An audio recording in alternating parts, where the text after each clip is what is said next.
Bienvenue dans Fonction publique mon amour, le podcast qui explore, questionne et parfois bouscule, toujours avec l'envie de comprendre et d'avancer.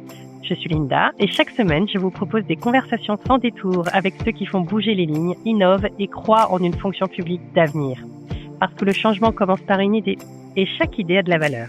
Alors place à l'épisode du jour. Rebonjour Christophe. Rebonjour Linda. Deuxième semaine. Bon, on enchaîne les épisodes, mais là, on vient de sortir d'un épisode sur la surprise qui m'inspire énormément. Rien que pour ça, je te remercie encore. Ça fait au moins 5 ou 6 fois que je te remercie, mais c'est rare d'avoir autant de valeur, quoi, voilà, très inspirée. Là, pour cette semaine, on va se concentrer sur la partie intelligence émotionnelle. Parce que c'est évidemment une de tes spécialités. Tu es expert dans ce domaine-là. Alors, déjà, clairement à lanterne, c'est quoi l'intelligence émotionnelle? Alors, c'est une forme d'intelligence parmi d'autres qui a été découverte fin des années. Ouais, il y en a plusieurs. Donc, il y a plusieurs choses. Tu avais un professeur à Harvard qui s'appelle Howard Gardner qui avait dit que l'intelligence est multiple. Donc, on parle d'intelligence logico-mathématique, intelligence musicale, rythmique, etc. Enfin, bref, il y en a plein. Et parmi elles, tu as l'intelligence émotionnelle qui a été vraiment conceptualisée, validée par des chercheurs et notamment un qui s'appelle Peter Salovey, qui a été jusqu'à cet été le président de l'université de Yale.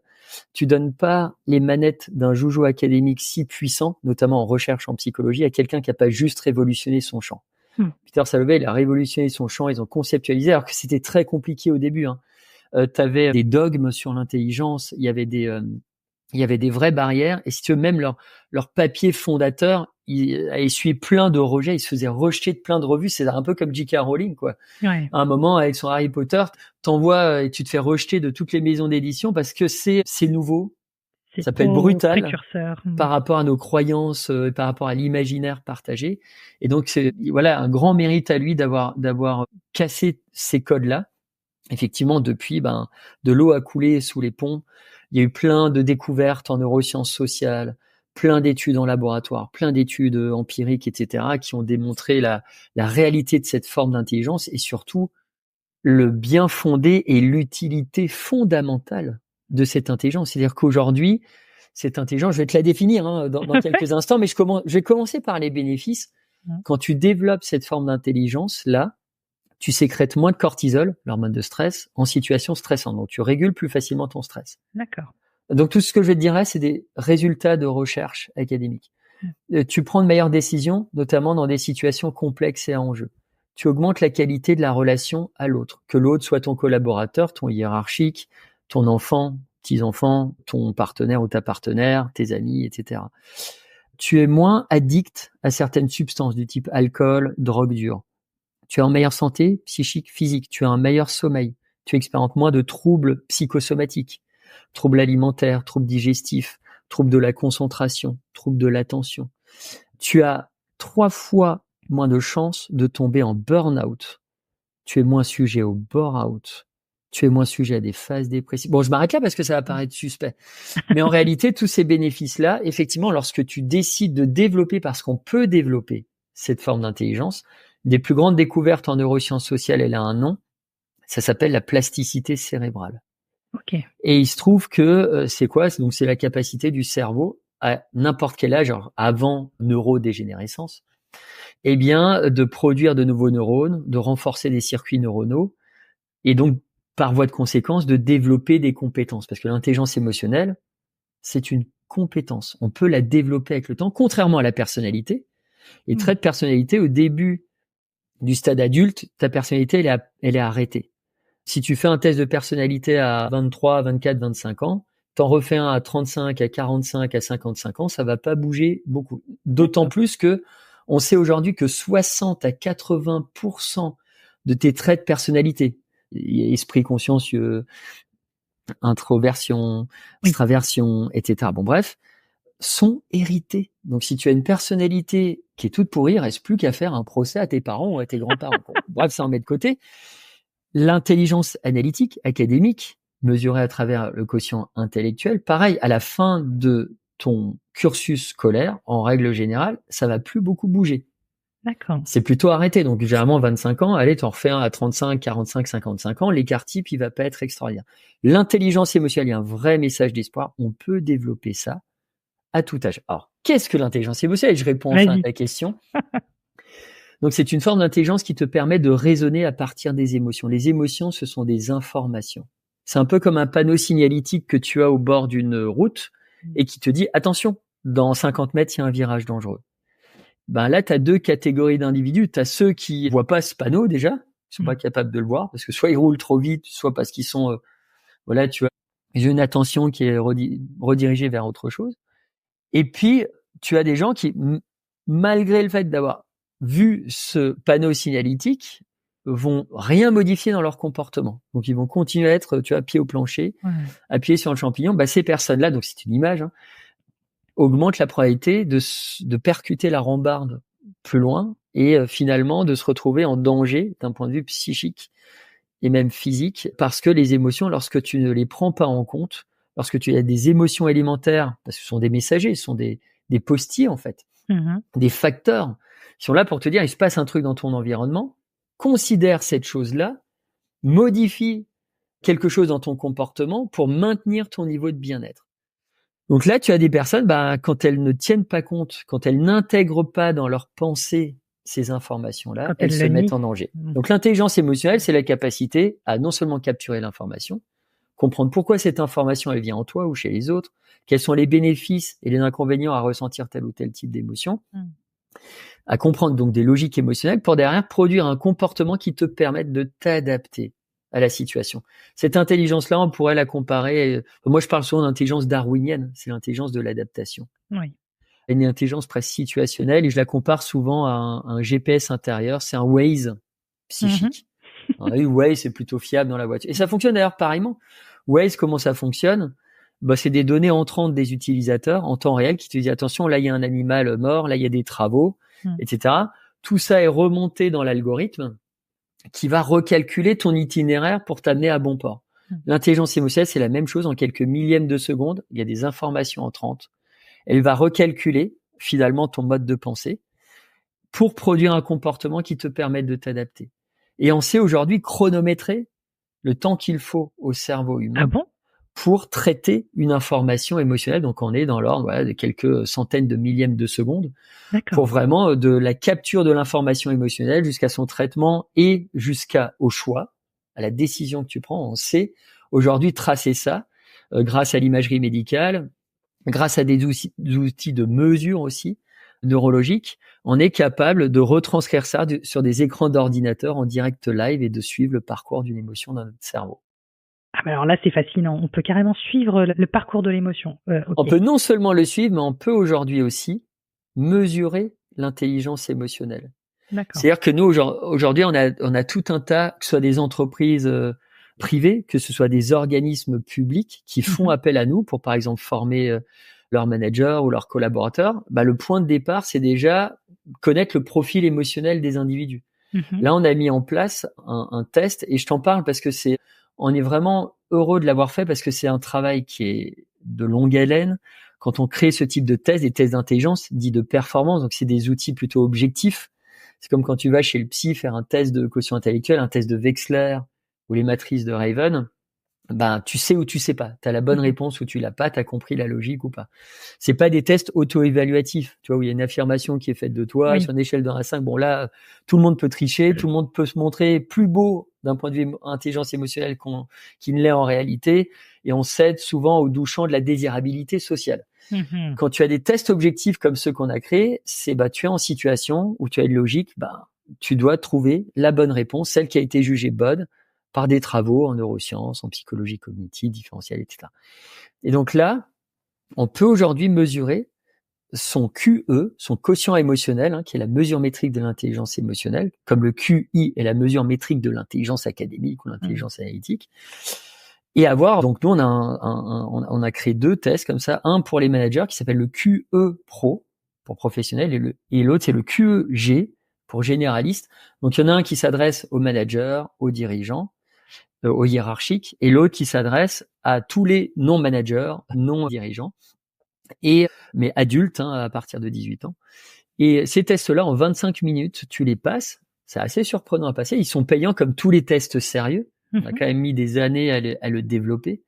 Il y en a un qu'on a fait avec l'aide, le soutien du magazine Science et Avenir et le magazine de la santé sur France 5. L'autre, on l'avait fait avec le soutien du groupe Adéco. Donc à chaque fois avec des partenaires qui croyaient vraiment en plus en ce qu'on faisait. Et aujourd'hui, ces tests-là te permettent d'avoir une photographie, un instant T de qui tu es d'un point de vue émotionnel. Et derrière, à partir de ça, nous on forme des psychologues, des coachs, on les certifie à ces outils pour accompagner les managers, les collaborateurs et développer. Oui, parce que la plasticité émotionnelle, c'est une réalité. On peut bouger les lignes et on peut accéder à tous les bénéfices dont je te parlais précédemment et qui sont là. C'est-à-dire meilleure gestion du stress, meilleure prise de décision, augmentation de la qualité relationnelle, meilleure santé, etc. Enfin, c'est des gains significatifs en fait. Ouais, je vois ça. Alors du coup, ça m'intéresse. Est-ce que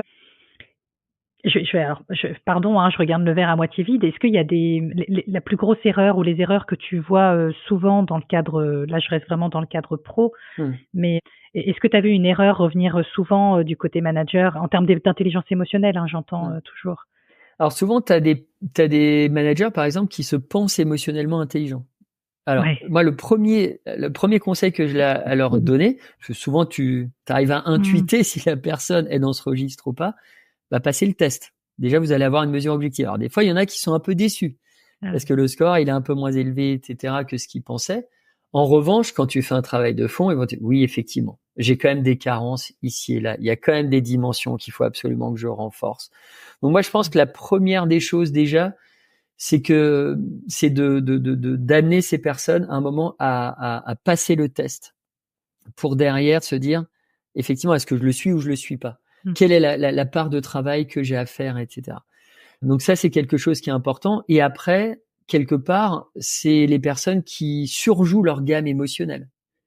Vous avez quelque part des gens qui peuvent être soit hyper colériques dans ce registre-là ou instaurer un management par la peur. Ok, donc là, tu crées des climats délétères, etc. En se disant, tiens, je vais jouer avec l'émotion sur les autres pour les contraindre. Donc ça, c'est une mauvaise stratégie.